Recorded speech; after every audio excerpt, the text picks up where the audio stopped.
Hi, welcome to our brand new podcast. We don't have a goddamn clue what we're going to talk to you about. Ah! That could be the start. I don't know. I don't want to commit to that.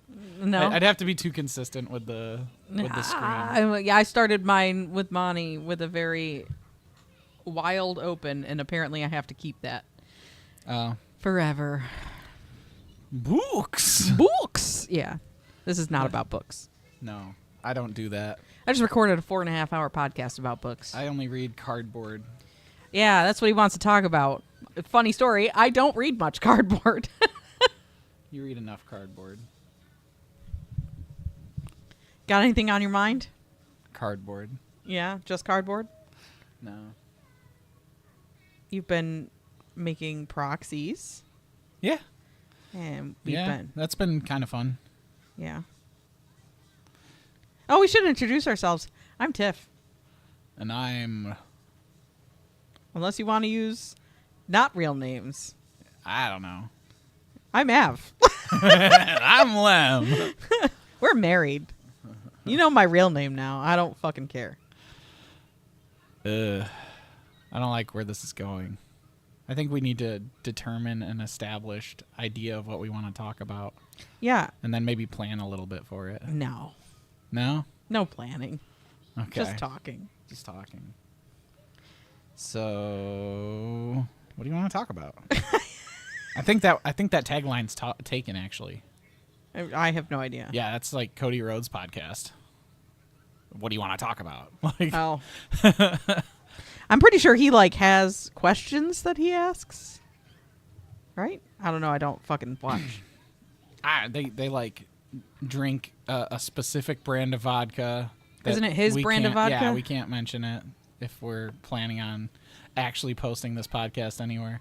And then they just talk about stuff. I don't know. I'm not very good at just talking about stuff. You are, in fact, pretty good at just talking about stuff. But when you feel perceived, you are less good at talking about stuff. Well, because you got me a little self-conscious now about wanting to make a magic podcast and your intensity into not that. What? I just don't have much to, say.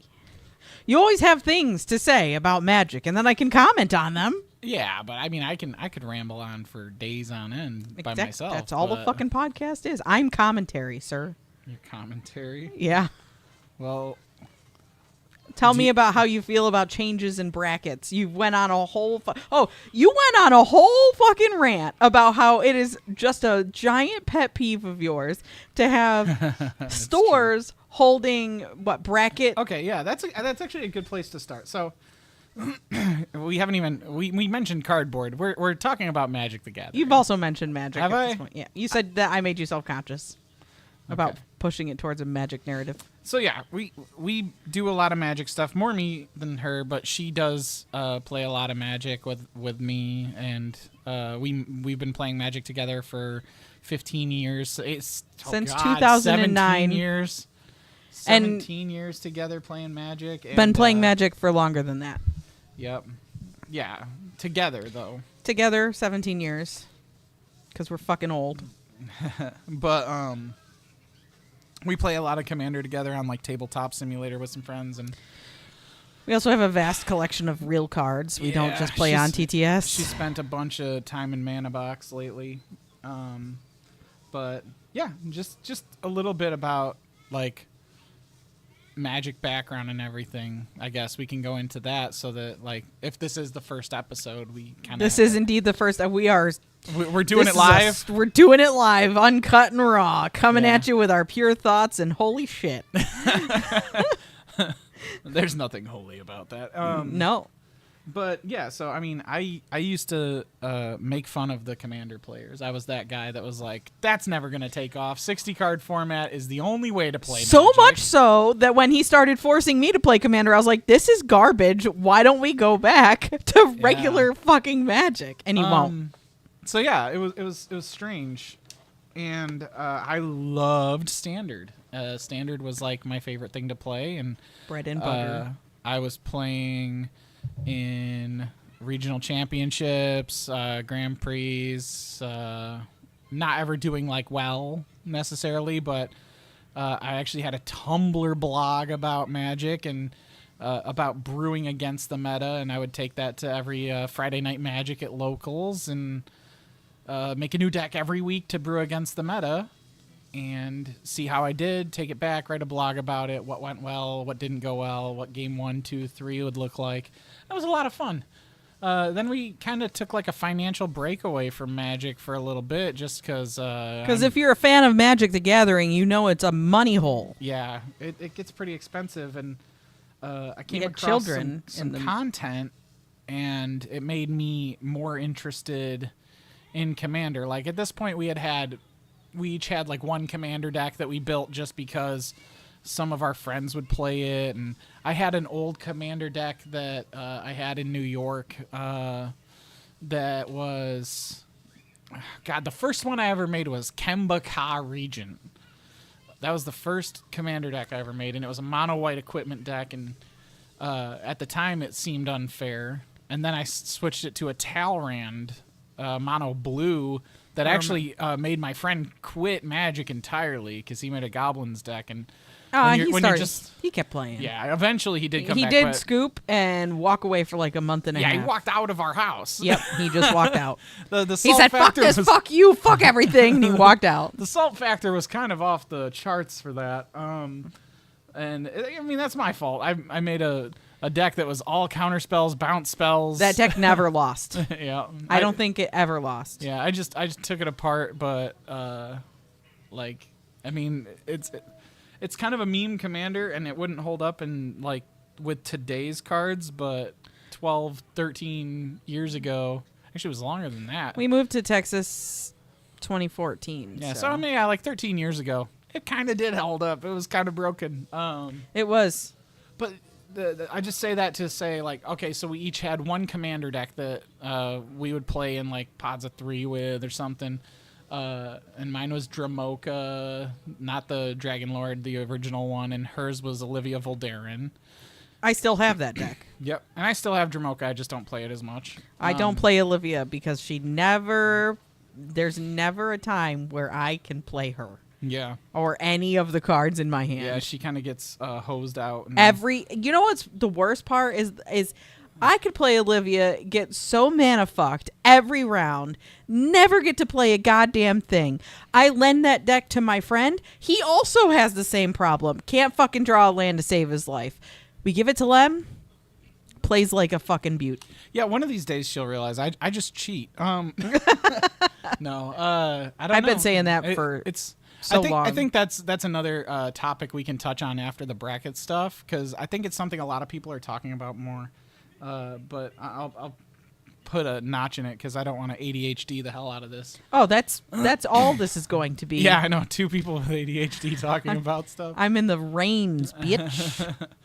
I'm in them. I don't hold them. We had them sitting in 3D printed deck boxes that I made just, collecting dust. And then I started catching some content, and I was like, wow, there's a lot of people that used to be pros playing Commander and having like a lot of fun with it.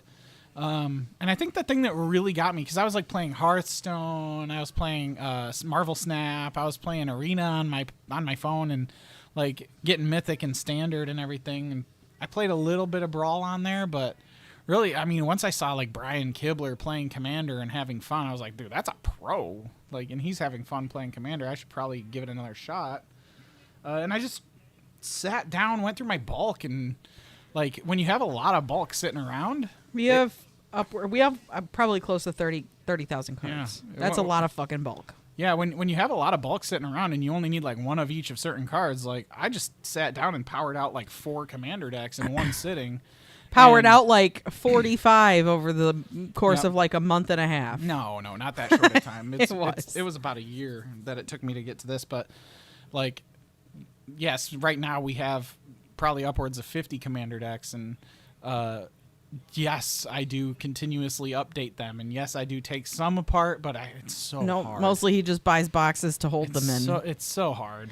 We also share commanders. So like I have my own commanders that I play often, and Lem has his own commanders that he plays. The majority of these decks are quote unquote his decks, and I have like maybe 10 or 11. Kind of separated. But We do keep them separated, but I have a specific play style that I go for, and I get very overwhelmed if I have to play decks with too many combos or too many cards I have to play in a row and I have to think about the cards that I have to look for. I want to play creature, make creature big, swing with creature. That gets me like thinking about recently uploading all of our decks into Moxfield. We've done that over the past couple months. And Yeah, you can, if you're listening, you can check those out. Yeah, we could probably include our Moxfield links in the description. But I separate mine all into folders based by brackets, based on like concepts, based on what I don't have. Av just kind of lumps hers into a big, here's all my decks. Yep. But yeah, I like to. I like have to one divide them deck by that's not brackets. bracket 2, or maybe 2. And that's one of the things that kind of frustrates me a little bit about how Moxfield, because you can't really just go off Moxfield's like, hey, this is probably a bracket 4 when you're like clearly building a CEDH deck.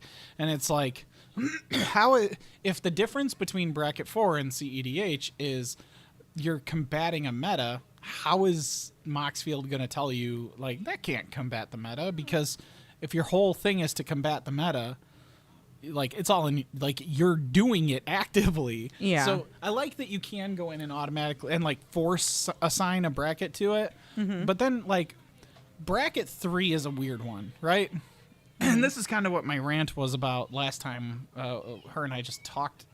I think I was like getting out of the shower. You were in the shower actively, and you were complaining about setting a competitive situation in a store. So I'd seen an advertisement for like a local store that they were running a commander tournament, and they denoted that it was a bracket 3 tournament. Okay, that's fine. Not really. It's actually terrible. I like why. First of all, brackets 1 through 4 are casual. It's just that way. Brackets 1 through 4 are meant to be casual. Why? So that's like you're saying we're gonna have a cash prize casual tournament. That just doesn't work. No. So then It would be fine if you were playing for like packs and stuff. yeah, like FNM bracket 3, the winner of the pod gets an extra pack. Yeah. Cool. That's fun. Like, who cares? You know? Yeah. No one's stressing about that. $2,000 cash prize for first place in first of all, a commander tournament, which is already messy enough if you know anything about CEDH tournaments. Like, it's already to a point where it's messy. Now you have to incorporate the most controversial bracket out of all of them, because you can only have 3 game changers. You can't have any 2-card early game infinites. Define that for me. The game is expected to end by a certain turn. I think it's like turn 8. I could pull it up, but we're just kind of doing it live. Like, okay, you're applying all these restrictions, but just look at the game changers list, right? So you could have somebody that, their commander deck is, let's mine, for example, Winter. I hate that deck. I hate playing against it. Let me pull up the card Winter. When I was pregnant with our son, we were playing against each other, just 1v1 CEDH, which is kind of counterintuitive. But he was playing Winter, and I just started crying. I was so fucking sad.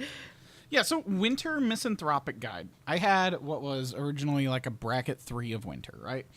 He's 1, a black, a red, and a green. For a legendary human warlock, that's a 3/4. He has Ward 2. At the beginning of your upkeep, each player draws 2 cards. And then he has Delirium. As long as there are 4 or more card types among cards in your graveyard, each opponent's maximum hand size is equal to 7 minus the number of those card types.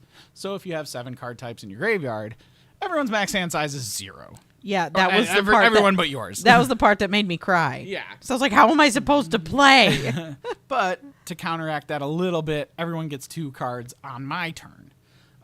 He's a great commander because he protects himself with Ward, and like you give yourself cards.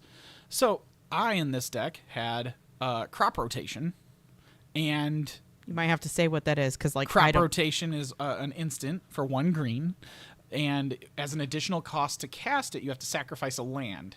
And all you do is you search your library for a land card, put it onto the battlefield. So, Crop Rotation is, in some aspects, a really busted card. But what I would use Crop Rotation for... What does it do?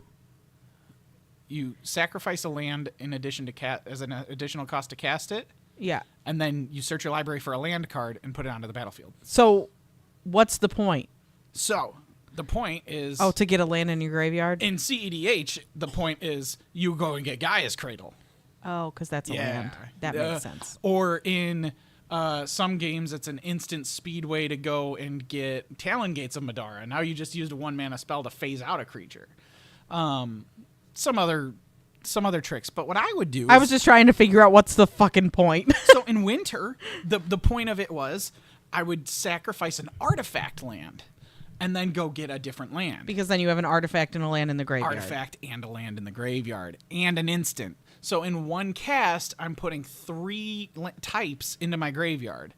So it was just a really good synergy. Well, after I had this deck created, crop rotation then hit the ban list. So then you get put into, or it hit the game changer list. So you get hit with this, okay, so now crop rotation's a game changer, so my deck's automatically a bracket 3, even though I'm using it for Delirium, which I'm not fetching a broken card. I don't have Talon Gates in the deck. I don't play Gaia's Cradle or anything like that.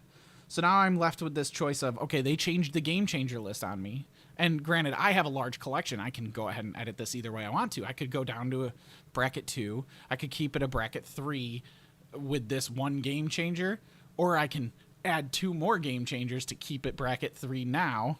Or I can put in an infinite combo and add more game changers to make it a bracket 4.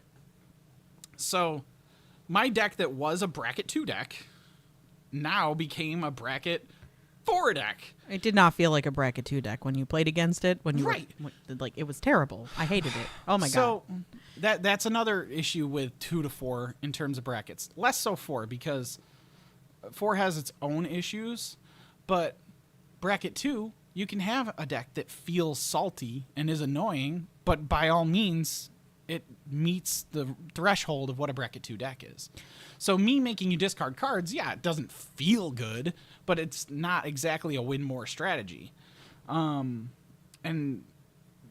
same thing with like one of your old decks that we had where it had Armageddon in it. I still have that deck. I just don't play it. Yeah. So I had Armageddon and Balance. Because Balance was not banned, it was limited. Yeah, it was a vintage. It was a like a fringe vintage deck. Yeah. But let's say you had Armageddon in a commander deck. Well, now that's automatically bracket 4 because you have mass land destruction in it. So it doesn't matter what the rest of the theme is. Does Damnation and Hand of God, but Wrath of God, not Hand of God, do those put it in bracket 4? No. Mass those are creature actually destruction. terrible.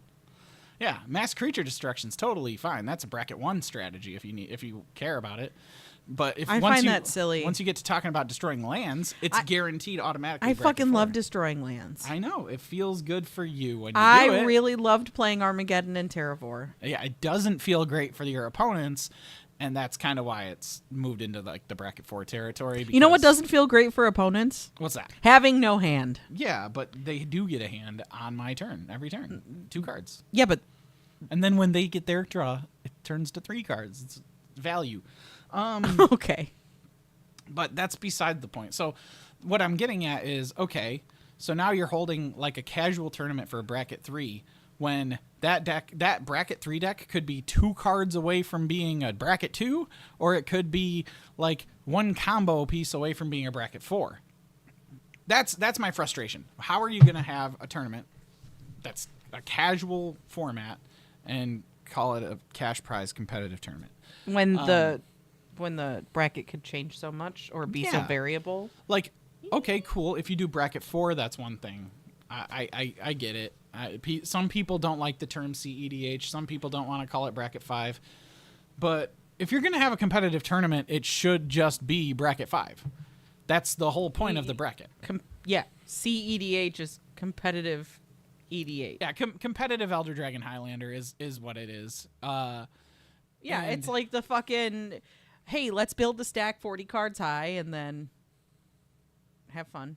40 cards high. Yeah, the amount of times that we've been playing, and it's like, anybody got any responses? Yeah, I've got build a the response. stack. Yeah, build the I stack. thought you 40 said build cards this high. deck, and I was like, you're talking about limited now. No, build this stack 40 Yeah. cards high and then spend 15 minutes trying to sort that shit out. somebody has to have a brain or a piece of paper and a pen to remember what all the fuck Just- is on the stack. Just so that the person that's not involved in anything that's going on can win the turn after. yeah. So, Also, do you pay the one? Like, well, no, because I swear to God, every CEDH deck I have encountered, including my own, which is a Traxa, by the way, because I'm a toxic bitch. Atrax is not very good in CEDH right now. Not right now, but Yeah. she was when I built it, or when Yeah. we built it. Yeah. I also have non-CEDH Traxa, which is poison counters. Praetor's voice. Yeah. Which is poison counters in non-competitive, which makes me the toxic bitch again. Literally. Yeah. But anyways, Toxic, literally. Yeah. almost every CDH deck you come across has blue in it to some variety, and you're fighting Rhystic Studies and fucking what's the other one? The fish? Mystic Remora. Mystic Remora. Which those are cards that kind of tax opponents on when they cast spells. So Rhystic Study is an enchantment that costs 1 blue and 2 generic. Whenever an opponent casts a spell, they may pay 1 mana generic. If they do not, you draw a card. And then Mystic Remora is similar, except instead of it's a non-creature spell. It costs 1 blue to cast. Whenever an opponent casts a non-creature spell, if they don't pay 4 generic mana, you get to draw a card, but it has a setback of cumulative upkeep. It has tax on your upkeep. So every time, at the beginning of your upkeep, you add an age counter to it, and then you have to pay 1 generic for each age counter on it. Otherwise, you have to sacrifice it. So it gets more and more and more each time. it you gets wanna more keep expensive it to, around. to use, but it's really, really a pain in the ass Yeah. for everybody else. With Rhystic Study, in smaller brackets like 3 and 4, you can just look at it as, okay, now my spells just cost 1 more. Nobody does that. They just are like, yeah, draw your card, and they don't realize that drawing cards makes you win games. Yeah. The more cards you see, the higher your probability of winning is, and that's why that card's in CEDH. In Still CEDH, a fucking annoying card. And I play it. I will admit, it is annoying. In CEDH, you get the same sort of thing where people are like, I should pay the 1, but then I can't keep doing stuff. And then lo and behold, now their opponent has interaction. So it's, I don't know. That's a different thing. But And that's coming from somebody who plays Taxes decks. I Stacks, isn't that what you guys call it? Yeah. I call it my prison deck. It's called Nope in my deck list. Yep. So that's just like a mono white enchantment stack. But I guess I'm just kind of getting at how did we get talking about Rhystic Study? We're talking about EDH in the stack. Yeah. This is going to be fun for everybody else. Yeah, I know. They're going to be like, what is happening? They can follow it. But- It's great. But yeah, getting back to it, like if you're gonna have a tournament, like tournaments you shouldn't have a holds barred, because I don't know. No, it should be playing your best, your strongest, Yeah. and which would fall into CEDH. Like Otherwise, you're just kneecapping yourselves. I understand why they would say, "Hey, let's do it at a bracket 3," because it's more affordable. Also, who's policing it? Who's policing what bracket 3 is? Because you can just have Yeah, somebody. like I mean, if it's a cash prize, are these stores that are hosting, are they looking through a deck list and checking? And well, I don't even care about that. But when they're checking it, are they looking at everything inside of it? Are they saying like, okay, well, you've only got 3 game changers, Or are they looking for combos and Yeah, shit? like because Which you would could have require you to have like a really intense knowledge of Magic cards. You could have a bracket 3 deck and have Lion's Eye Diamond, Underworld Breach, and Thassa's Oracle in it. Oh, that's only 3 game changers, but that's 3 cards that you just win the game as long as you have Brain Freeze also. And the Brain Freeze isn't a game changer, so why can't you just do that? And now you're playing essentially like a watered down CEDH deck in bracket 3 because it's a tournament. So Joey over here that's got a ton of money and Yeah, he's that's got what a I'm saying. CEDH deck, he's going to build a bracket 3 quote unquote deck that's going to go to win the tournament. Whereas all these other people are like, well, it's bracket 3. I play bracket 3 every Friday. And then Yeah, they bring their actual bracket 3 deck and they're going to get pub stomped, which is the whole reason the bracket system exists. Is to so stop then that. nobody gets pub stomped. Yeah. When you should be having conversations before every game anyways to see what everybody finds acceptable, but when you're entering into a tournament that has a paid prize, you you don't accept. You expect there to be some kind of like regulation. Yeah. Right, where there's somebody paying attention to the kinds of decks that are coming in, so you don't have to sit down and be like, hey, so we have XYZ, is any of this okay? Because you're not going to be modifying your deck on the fly in a case of a outside of like a, what's it called, a sideboard. And somebody argued with me that, well, it's no different than having a bracket 3 tournament is no different than having like a standard ban list. And I was like, oh, that's insanely wrong. It's very different because you don't have a banned list. You have here's all the list of good cards. You can only have 3 of them in there, and the tiering of game changers is way different. Like I explained, I had a deck that had a crop rotation in it. Somebody else could have a deck that has like Chrome Mox and Underworld Breach, or I'm trying to think of like Ad Nauseum. Someone could be just playing like an Ad Nauseum and low cost artifacts deck, and then all of a sudden they're drawing 85 cards, and you're sitting there like, oh, I thought this was bracket 3. Well, I only have 3 game changes. I am I'm playing not going bracket 3. infinite, you know. And then it just feels bad for everybody with a cash prize on the line. Yeah, so it's like the worst case of pub stomp. So everybody else that's walking in paying, hoping they have a chance, has no chance, and then feels like shit. Yeah. At So the end. I think the long and short of that is, if you're gonna hold a cash prize tournament, dude, there's a bracket for that. Yeah. Like there's a bracket for that. Like, make it the most competitive it can be. Yeah. Because outside of that, there's too much leeway. And I think that kind of leans into something you talked about earlier in the podcast. Weird word to say. Earlier in our conversation about proxies. Like, we've been making some proxies because a lot of places where you play CEDH, which I love CEDH. My brain is not good at the stack.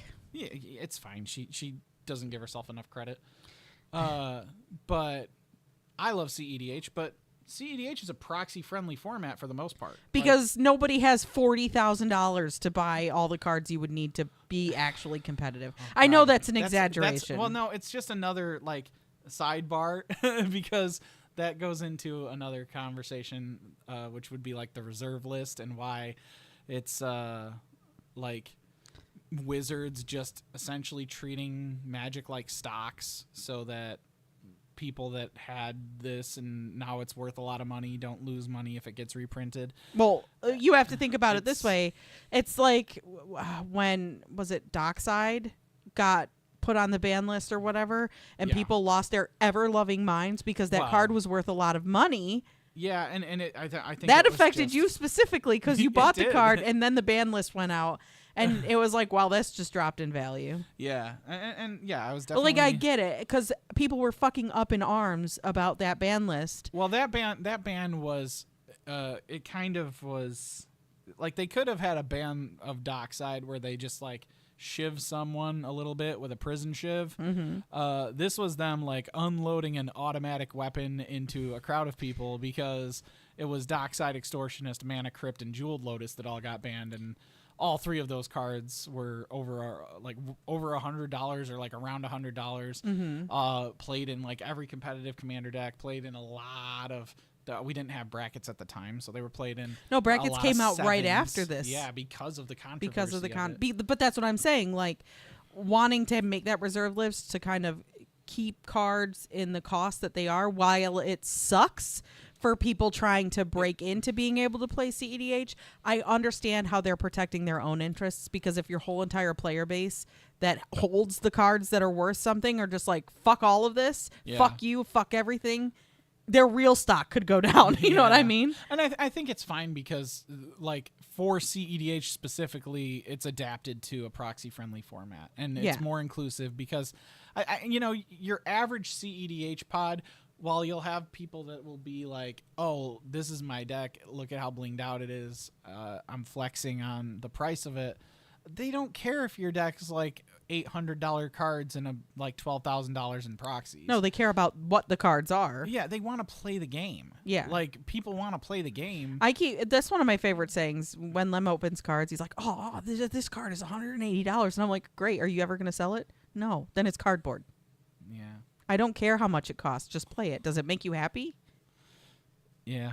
Shut up and play. But if we ever get to a point where, you need to pull the trigger, then that $180 price tag's pretty nice. Hey, we've pulled the trigger a couple of times and you've regretted it. Yeah. Like you sold what, Plateau? Plateau and Volcanic Island. Oh man, I sold a Volcanic Island for $200, guys. If you know anything about Magic. That was also what, 15 years ago? Yeah. Yeah, that was 15 years ago. So No, it was less. It was a little less than 15 years. I think it was before our wedding. No, it wasn't. We lived downstairs. Okay. So it was a little after our wedding. Mm-hmm. But yeah. We drove out to Syracuse to It wasn't sell a bad deal at the time, but you look back now and it's like, oh, that card's $1,200. Yeah, but like $2,000 at the time, CEDH wasn't a really big thing. People weren't playing a lot of those unless you were playing in what, vintage or Vintage and extended, Legacy. because extended and legacy, Legacy. existed back then. Extended was already gone by then. Was it? Yeah, it was already modern. I don't fucking remember. I like vintage now. I think is the one that I like to play in modern and vintage. Yeah, but I don't get to play very many. Play a little bit of vintage 60 here and card there, but it's games. We don't play competitive vintage because we just proxy the decks and play with each other. Yeah, or I just bust out old decks that I have not taken apart from 15 plus or less than 15 years ago because I just love them. That makes me think that like you might enjoy like the pre-modern format that's been getting a lot of getting like a pretty big gathering.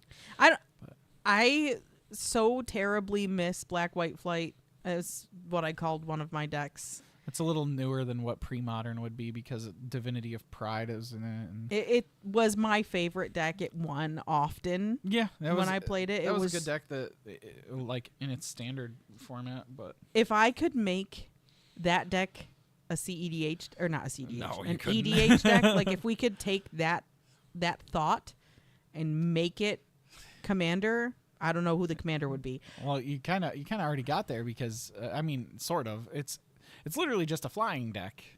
It's also got other things. It's life gain and like I think the reason like that archetype wouldn't work in Commander is because like specifically your whole thing was to keep your stuff in the air and keep your opponent's stuff grounded. Magus of the Moat. And yeah, Magus of the Moat and Moat would be like keep your opponent's grounded stuff from being able to attack is a pretty big benefit. Yeah. So, when your whole deck's flyers, I also have to think about it. I have one chance to hit that card versus 4 chances in a 60 card deck. And that's why it's harder to make into a commander. And when something is that controlling or commanding of the board, it's a target. Yeah. I mean, I think you got kind of close to it with the Kalia of the Vast deck that you That's made. kind of what I was going for when I started building her. Yeah. Yeah. I was like, I want things that fly. I want. It's got red in it, but I was like, I want to be fucking. Because one thing I've noticed throughout the years that I've played Magic is that for some fucking reason, flying is still overpowered. People don't build to counter flying in a lot of ways. So like. And decks, especially in like casual brackets. Yeah, and in a lot of decks, you'd be like, "Oh, I'm flying over your head. You can't do shit about it." I've had it fuck me over because I play big stompy creatures 9 times out of 10, and they don't fly. Any kind of evasion is always going to be like worthwhile. Yeah. Stop getting distracted. No, you can't make me. He was playing with a corner punch. But. Well, I wasn't distracted until you told me to stop getting distracted. You said any kind of evasion. Yeah, any kind of evasion's good. But like you don't see a lot of decks building reach or flying themselves. It's kind of like, I don't want to say it's niche because it shouldn't be. Yeah. But it like it's not something encountered. I literally called Kalia the flies or something like flies, that. I think. Something like that. Because it's demons, angels, and dragons, and all of them have flying. Yeah, pretty much every creature has flying in that. Yeah, it's wonderful. If I could only make it play correctly, because I don't build decks. We're gonna have to make another episode about talking about this different styles in which we build decks, because you're very methodical about it, and I'm like, yeah, throw them all in, let's go. And then I can't figure out my land base or the curve, or I don't even know if that still exists in EDH. But it's just, then I go play and I'm like, I don't draw any lands. Earlier we put like a pin in something to talk about later. I don't remember what it was. I don't ever remember. We should start writing things down. Yeah, we're gonna need a notepad for future episodes. We can come back and listen to it. We'll listen to it, and then the next episode We'll pick up that pin. That'll be the pin. Yeah, that'll be the pin we pick up. But keeping on the rant train. Mm-hmm. This is what this is gonna be. There's not gonna be much structure. Well, and I hate to like have our first episode be a bunch of like negativity, but hopefully I'm saying negative things that I feel in a positive light, because man, there are a lot of Commander content creators, and if you're one of them and you're listening to this and you've done this, I get it. It's okay, and it's okay that you have an opinion. I really don't like the, oh man, all these people just use an EDH rec and then their deck sucks because they use EDH rec. You use that, but you also do your own thing. Exactly. And I think it's a tool that can be used, but it shouldn't be the end all be all of building your deck. I can't remember the last content creator I heard that he had a really good take on it. And I know I've said a lot of things about EDH rec, but it is a really great tool to use. You just shouldn't only use it. Yeah, you should be using the MTG database. I can't remember what you called it, but Gatherer is a great resource, and because you can search up keywords and stuff. You can search up terms. You could also just have a brain for Magic cards and be like, "Oh, what's that one card?" and you just fucking think about it. Yeah, you do that. No, not everybody has that. Yeah, I'm not one of them. But we play a game in this house where I just start naming off cards and seeing if he can tell me how much they cost and what they do. That can be a segment we do on this thing. It can be. Yeah. And now it's time to play Guess the Magic card. Yeah, that's what we can close out with. I don't have any to do it with. Right before we talk about our sponsors that we don't have. Yeah. Sponsored by. I already had the podcast equipment. Sponsored by Beyond the Binding Pod. But yeah, I mean, EDH Rec is so good, and it's so unfair to those guys, that the EDH Rec team that put so much work into it. And if you haven't ever listened to the EDH Rec cast or watched Joey on their YouTube channel, it's so good. You're good. The quality of the a website, what it does. It can't pick you up when you turn your hand. Oh shoot, sorry. The quality of the website is phenomenal, and I think the biggest issue is people that use it and use it exclusively for their deck don't use it correctly.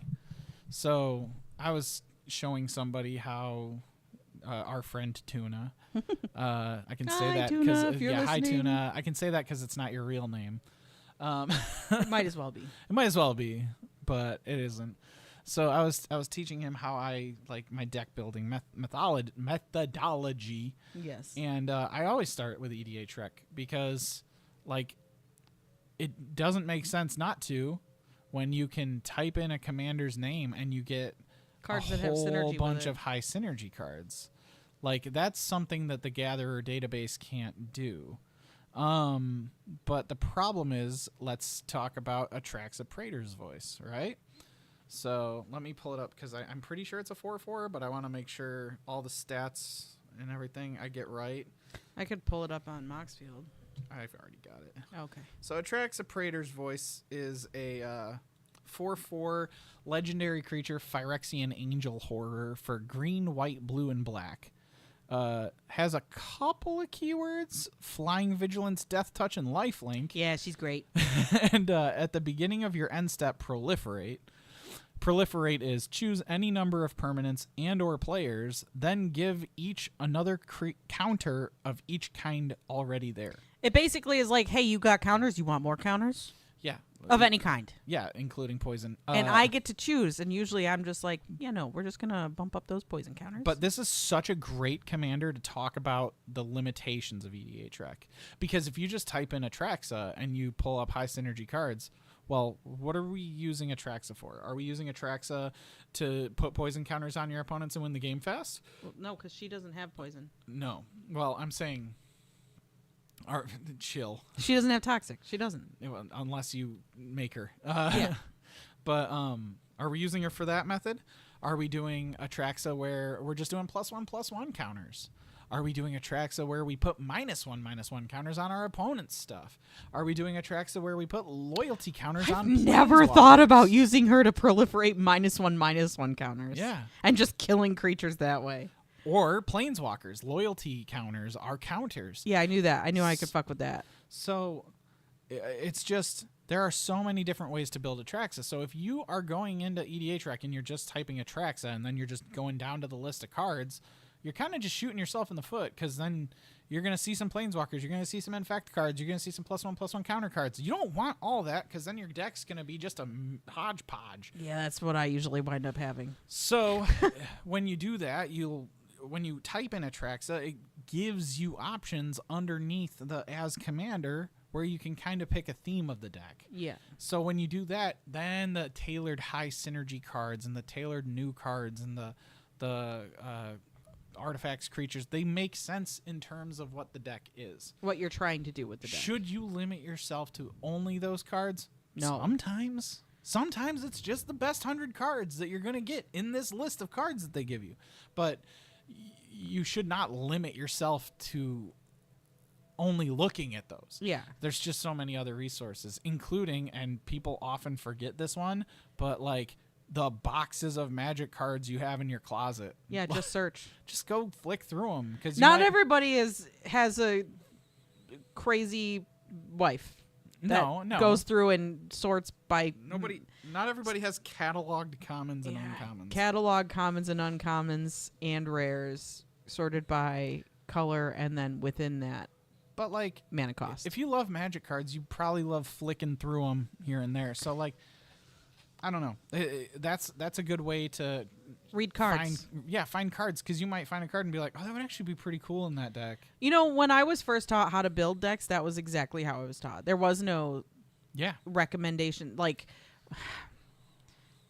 my boyfriend before Lem, he taught me how to build decks. He taught me how to play Magic. And then I taught her how to do it right. Hey, am I right? Yeah, he taught me how to play it poorly. I was not great at it, but I was also still pretty new when I met Lem. But I had built a black and green deck. Remember, I was building 60 card decks because that's really all we played back then. And it wasn't terrible. But it was just go through and find cards that make you happy, that fit like the color combination, and then grab as many as you want and then cut it down from there. But remember to leave 20 lands, because 60 card format. But Yeah. like, that was how it was taught. And then in EDH, I feel like you have to have a little bit more eye on what your fucking deck is supposed to do. Yes and no. You would think it would be less difficult, because it's like, just throw 100 fucking cards in there. But I'm like, well, I need the cards to do things together. Maybe not combo, but they need to actually, they can't be everywhere. You know, that's another point that we can talk about, right? So with Commander specifically, like, you're not punished for building a suboptimal deck, because you're playing a casual format. So if you have a bunch of cards in there, yeah, it might suck. You might lose a few games, but you're gonna draw a card in a game, and you're gonna be like, "Wow, this card fucking sucks," and then you're gonna be like, "I'm replacing this after this game," and you're gonna chuckle about it, because you're gonna be like, "I had this piece of crap sitting in my hand for like 8 turns, and it did nothing," and like. I that's why you see a lot of people that are like, yeah, to get into Magic or to get into Commander, you should just buy a precon. And I think that should only be true if you're getting into Commander and Magic at the same time. I feel like this might be a hot take or whatever, but I feel like buying a precon even if you've already played Magic, or let's just say you're in a position like me where I played Magic and I was kind of taught how to build decks, but I never really put much of my like energy into doing it. I don't think anybody should be building a precon until they've Building? buying a precon until they've tried building decks, because you're not developing that skill. I still don't feel like I have that skill. I build a deck and then I'm like, hey, you want to come look at this for me and tell me what to take out and put in, which essentially is just you building my deck at that point. The reason I say exactly how I worded it, I think you should probably only have, like, your first commander deck should only be a precon if you're like getting into commander for the first time and getting into Magic for the first time. But Yeah. if you're like a old standard or modern player and you're finally crossing over to the dark side, like, just pick a legendary, go through your cards, don't use EDH Rec, don't use Build it like you would build. Gatherer. Just go through your cards and build a 100 card junker. You're going to play with your friends. You're going to see what it does and doesn't do. And then, like, You're going to get used to the format. Yeah, you're going to be like, oh, this is actually pretty good. Now, if you've been playing Standard for like a year and all you do is you go on like StarCityGames.com and you look and see, oh, what deck's winning in Standard, I'm going to go buy those cards and play that deck. Maybe you go the precon route because you're already doing that. You're building a pre-constructed You're building other a Magic precon deck. Standard deck, Yeah. But, you know, if you've built decks in other formats, don't go buy a precon unless it's a really cool one that you're like super interested in, or unless you don't have the time. Like, if you love Magic, flick through some cards, put 100 cards together. The way I build decks when I'm like just going at it is I'll just get like 140 cards that go in a deck, including the lands. And then from that 140, I'll like sort them into piles of 10 and be like, all right, what am I cutting from this pile of 10? And just break it down in like... He also forgets the whole world around him exists when Yeah. he's building Magic decks. Well, not always, but yeah, I mean... Not everybody builds Magic decks as a form of stress relief. That's true. But what that will do for you as a player is, one, you're going to have so much more familiarity with your deck. Like, you're gonna know what you can draw to get out of these situations. Like, you can know all the cards in a precon, but you're not necessarily gonna know why that card is in there to interact. And sometimes it's in there because reprint. Like, it's just in there because it's in there. Whereas if you sit there and put the whole deck together, you're gonna have that like foundation. What that's gonna do for you is your next few decks, you can buy the precon and then mod it yourself. Like, you don't have to play a precon out of the box. You can, and in a lot of cases, some of them are really crazy. Mm-hmm. But My Rogues deck is almost it's minimally modified and is wonderful. it's I think that's the Battle for Zendikar, Anawan precon. I was gonna say, was Anawan originally the commander? I thought you changed it. Anawan was originally the commander in that, because we had both of those decks, and the other one was like Obayan. Oh. I have no idea. I only play Anawan. I really like it. I did some serious damage in our 3-person pods we were playing with our friend. I can't remember it, It's not that important. but Yeah. yeah, it's it just gives you kind of that, I don't know, that background of being more familiar with the cards in your deck, so that when you look at a precon, you can be like, this doesn't really fit for what I want to do. Let me take these 8 cards out, and I'm going to find 8 cards from my collection that I want to put in this that are going to fit me more. But again, that's the beauty of the format, being it's a casual game that you can play with friends. If you want, just buy a precon and sleeve it up and play with your friends. Yeah. Sometimes they do way more damage than our homebrewed shit. Yeah, sometimes they're correct, but sometimes you're going to get outclassed, and again, it's something people don't feel great about. And No, losing isn't fun. Little story for the road, because we're probably gonna cap this at about an hour, so we're not ranting for longer than an hour. an hour is fair. I don't even know how long we've been talking for. 49 minutes. Oh, damn. I am the kind of person that I don't win at Magic very often, and I have let it get to me pretty aggressively, to the fact where I stopped playing Magic. I stopped touching it for like 10 years. I don't Most think of it the was 10 time we've years, lived but in this state, I have not touched Magic. Yeah. And that's because I don't think it was that intense. Lem doesn't let people win. Even if he loves you, does not let you win. It's The not, only exception is our daughter. He's let her win like once or twice. It's not fair to the person. Like letting someone win, yeah, it'll make them feel good, but like granted, this is before Commander. Like Commander, you know, every once in a while, if someone's having a big shit-eating grin on their face and it's gonna make their day, and maybe you just don't cast the murderous cut or something, like maybe you just let it go. I don't know. King making happens a lot in CEDH or in EDH anyways. Pin and king making. That's a whole episode right there. But yeah, no, it's I don't know. When you're playing 60 card format, you're gonna win 50% of the time and lose 50% of the time. Unless you're me. If you're doing it right. Unless you're me, you're gonna lose. So for me to skew those statistics and give you a win that you didn't earn does you a disservice when you go up against somebody that's not gonna let you win. Here's the thing. I don't play against other people. I know. We did at the time. We did at the time. We did F&M a lot. But that doesn't really exist in the way that it used to down here, at least. Yeah. And I got really disheartened, and I was like, I don't want to do this anymore. I can't handle losing all of the time, because I was losing all of the time. And even now, I lose. We could play 10 games. I'll probably lose 8 of them. So here's the thing, right? Yes. It's so. And it makes them feel good. Does not make me feel good. I was just talking about this in terms of like standard and modern. You're going to win half of the games, 50%. Commander's different. When you have 4 people in a pod, you're going to lose 75% of those games. I lose one-on-one against you. You take my decks and beat me with them. Yes, that's different. That's me. I'm built different. That's what I'm saying. Like, it's really difficult to be the one that loses all the time. Yeah.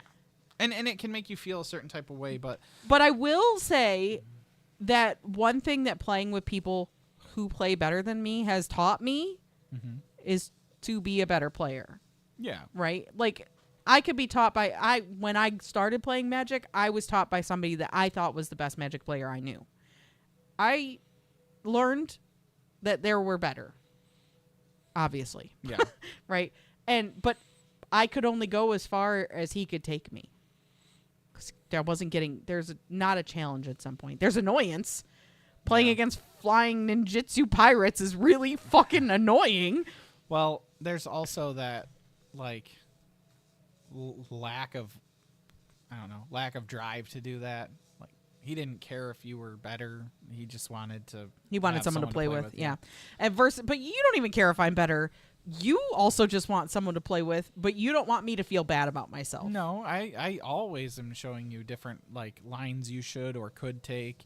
I'm not good at taking that. Hey, think about this before you cast this. Look at this card you got on the field, like that kind of stuff. That's one good thing. He's teaching our daughter how to play Magic, and we're starting her pretty young. Started her at 9, so earlier than that. She started at 8.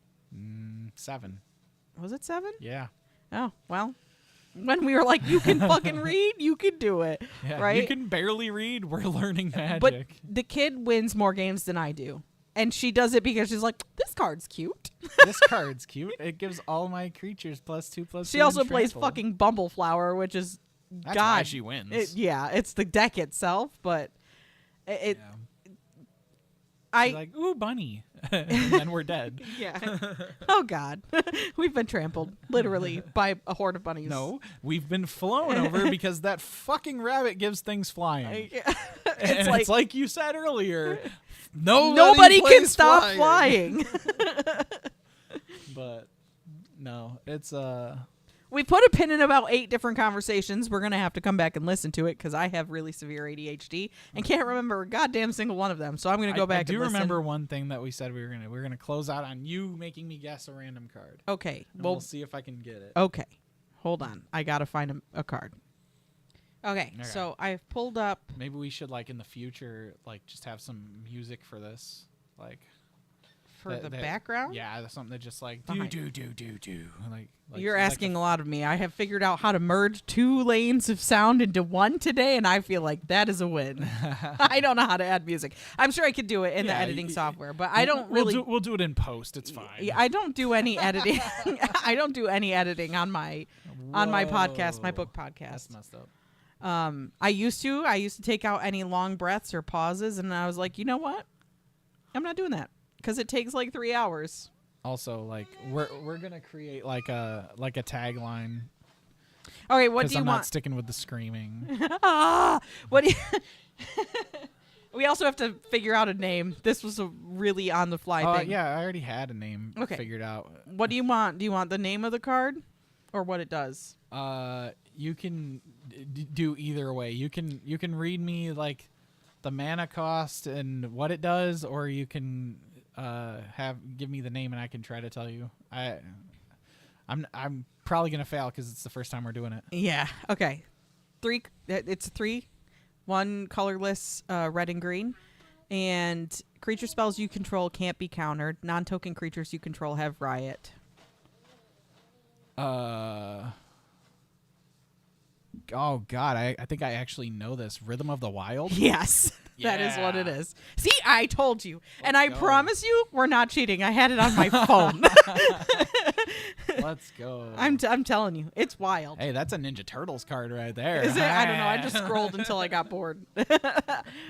Well, But thanks for hanging with us and listening to our rants. Yeah. We'll address one of the other things we've talked about today. we'll eventually address them all. It's not really going to be a uniform kind of podcast until we start getting like I do want to do the thing all the other podcasts do, and it's like spoiler season comes out and we kind of talk about some of the new cards. Oh, that's fine because That I'm would- bad that at would be a that, lot but of you can fun. lead that one. We can also talk about some new decks we've built. Yeah. We'll probably have an Like- established email. So if you have like ideas of what you want to hear us talk about, you can always email us. Yeah. It'll be in the description to this. So yeah, we'll go through podcast names and make sure one isn't taken. But Yeah. yeah, should I just do that live? Should I just like No, we're not doing that live. No? No, we'll figure that out. We should. They're gonna click on it with it already having the podcast name. No, I think we're good. I think we're good. Okay, I don't know what our podcast name is. That's gonna be a surprise for me, but. Yeah. We will see you in the next one. We'll probably have a little more updated when these are going to come out. Lem has been talking about content literally like every week, and I'm like, you have content brain. He's Yeah. like, we could talk about this on a podcast. This is so much better because I don't have to like be on camera. Yeah. Back when I used to stream Smite, it was a lot of stress. I streamed, but it doesn't stress me out. I just I don't know. don't have time. Going to hit the go live button, I just got like overwhelmed with anxiety, and here I'm just looking at my wife talking about Magic. It's just what I do already. Into a microphone that I already had to set up because I literally spent 4.5 hours recording a podcast this afternoon. Yeah. A different pod. Also, we are sponsored by Beyond the Binding. Fuck that. I'm going to promote it. If you guys like books and you want to have like a whole synopsis given to you about By the most unhinged people you'll ever talk by to. 2 of the most unhinged. It's fun. We laugh, we schmooze, we kiss, we carry on, we go home happy. What do you say? Don't sue me, Disney. We also don't kiss. Lots of clarifications here. Me and my bestie, we talking about books. It's on Spotify and Apple and pretty much wherever you can find a podcast. But yeah. Yeah. Till the next time, we'll see you later. Bye. Thanks.